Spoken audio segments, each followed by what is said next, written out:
So today was the day that Nintendo fans have been waiting for. We got information on the Nintendo Switch 2 through the Switch 2 Nintendo Direct this morning. I woke up bright and early to catch it and had all day to kind of think about my thoughts on it, as well as kind of keep checking my phone and getting the other news leaks that came out after the Direct. And I just wanted to share my perspective on what I think about the Switch 2, the good, the bad, the ugly, all of that, kind of coming from a gamer's perspective, but also a dad's perspective who's raising three young gamers who are very excited about the Switch 2, and kind of give you my thoughts from that end. First and foremost, I want to start with the positives.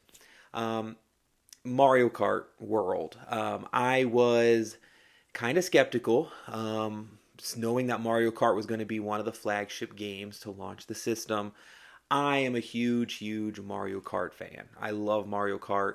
I've loved Mario Kart since I was a kid, and I really thought Mario Kart 8 kind of had done it all. So I was like, what are they really going to innovate on the next Mario Kart other than just maybe making it look a little prettier?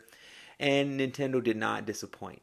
They came through not just with allowing more racers in each race, up to 24, which is going to be really cool, um, but having kind of the open world feel where you can really just free roam and drive around, and you don't have to do races. You could kind of just explore the world if you want. That is something I think is really cool. And when I was telling my kids about it at breakfast before they went to school, they immediately lit up, especially my 5 year old. When I told him that you could just now drive around and explore the world, he was so excited about that. My kids really enjoy games that give them that freedom to kind of just roam around and use their own imaginations to come up with, their own stories and things that they're doing. And so they got really, really excited about that. And I was happy about that because I'll be honest, Mario Kart isn't as big a hit with my kids as it is with me. I'm the biggest Mario Kart fan in the house, and so I was really happy to see them get kind of excited about Mario Kart because of that feature. So I think Nintendo really hit a home run with that, especially for younger players. As an adult, if I'm not playing with my kids, I don't know how much I'm just going to free roam around the world. I'm going to be more wanting to do the races and play online and compete and see how good I can do.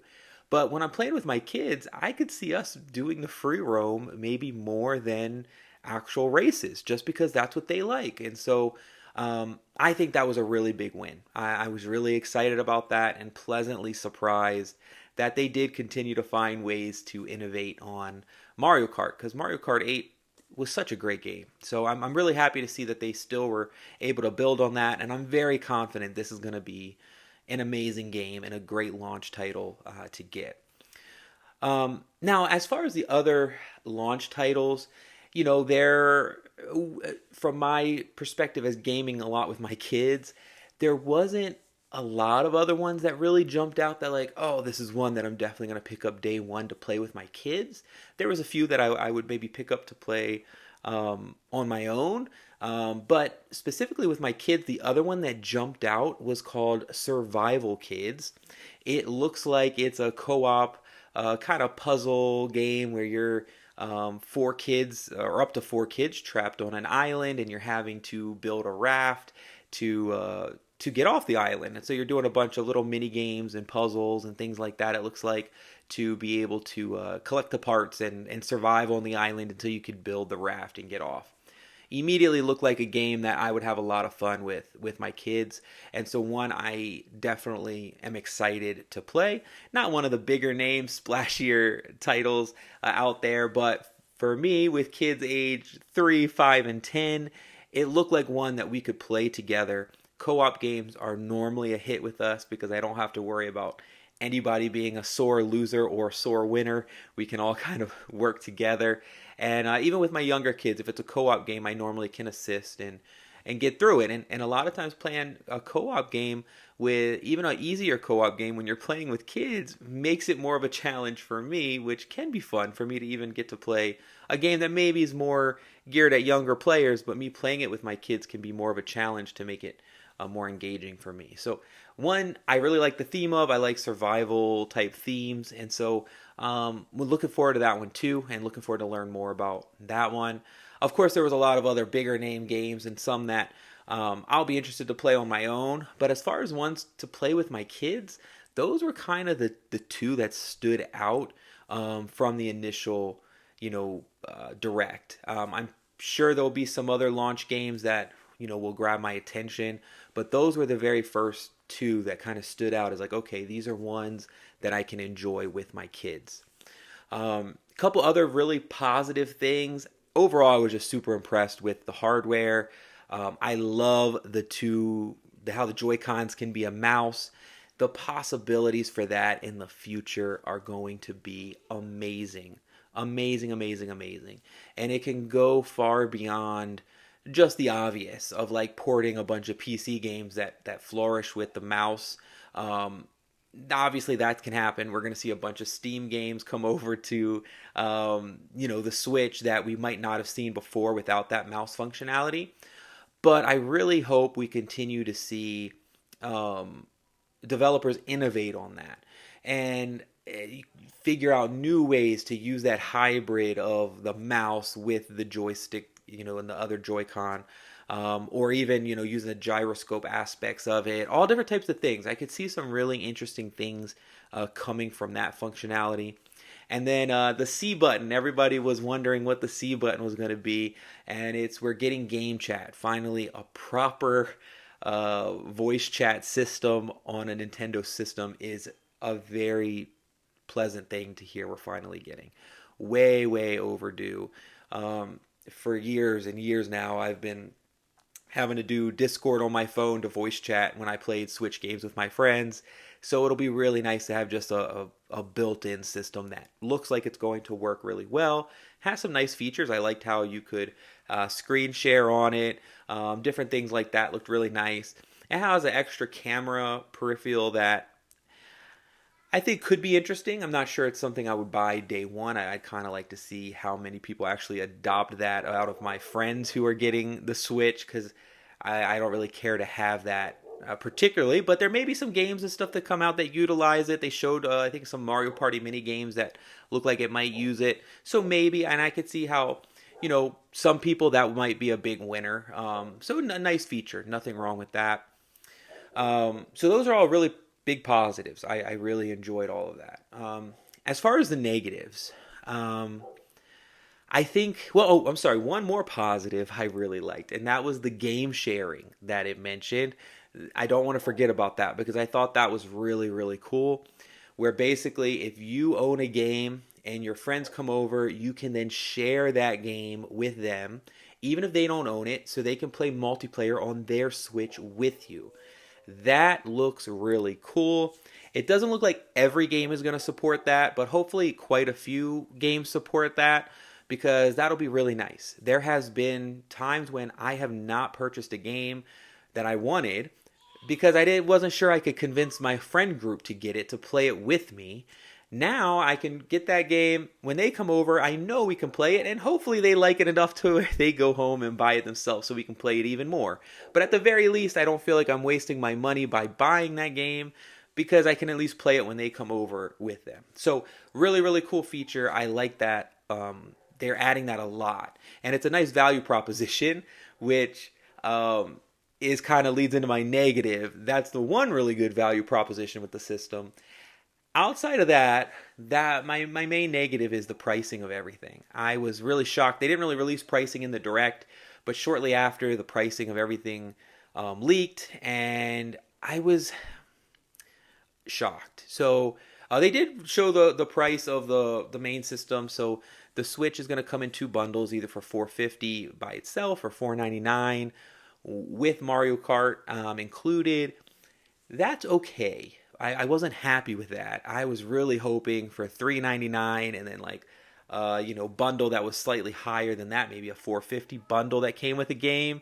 But I was hoping for $399 for the base system. That still would have been $100 more than the original Switch, and I thought that might be a sweet spot.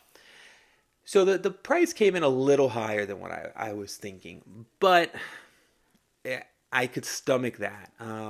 But then seeing what they are listing the game prices at has me a little concerned as a parent who plays games with their kids. The games are look like they're going to be listed anywhere between $70 to $90 per game for first party games, and I'm assuming some third parties are going to follow suit with that with their AAA titles, their top of the line games, and that is very expensive as a parent who buys games for myself and buys games for my kids. That's a lot, to buy. I mean, Mario Kart, if you want the digital version, is $80. If you want the physical version, is 90, is what it's listed at right now. That is a lot of money for Mario Kart. And I think Donkey Kong they showed, which is coming out not at launch, but a month later, and looks really cool. Donkey Kong looked really cool. But I think it was listed at $70, which is a little more reasonable, obviously, than 80 or 90, but still is a very pricey game, especially when you consider that Nintendo is notorious for not putting their games on sale very rarely, and when they do, it's really not anything to write home about.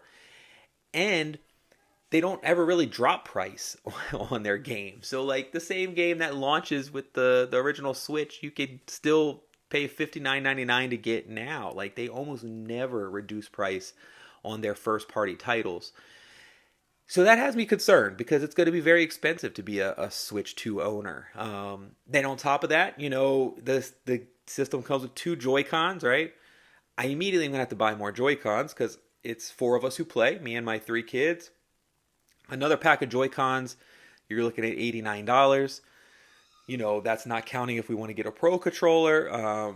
That's, not counting if for some reason we did decide we want to get the camera. That's not counting if we wanted to get, another, of the charging docks for the Joy-Cons.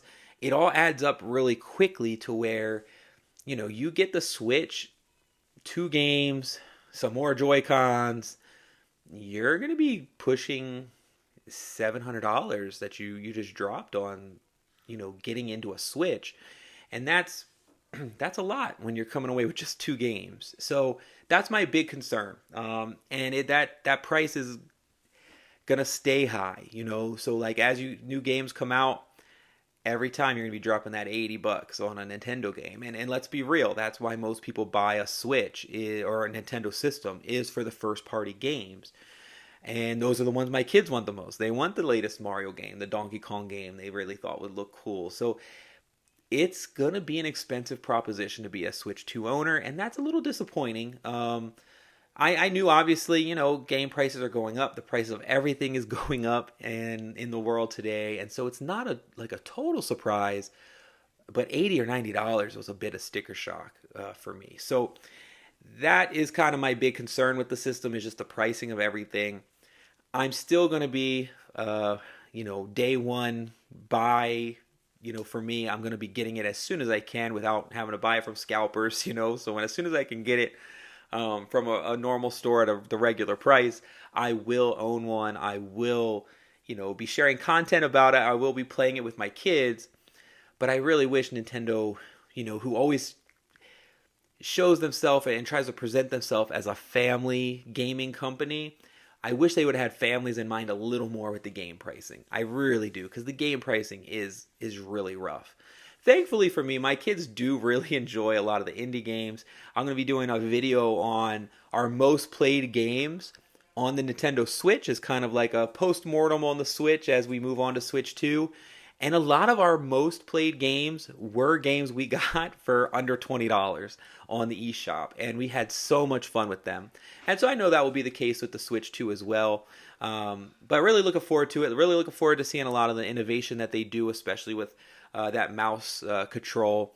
Overall, very positive. Only real negative I have was that, pricing. But we'll see. It's probably very shortly going to be the norm for all games is going to be $80 to $90, which is sad, but probably the future that we're looking at.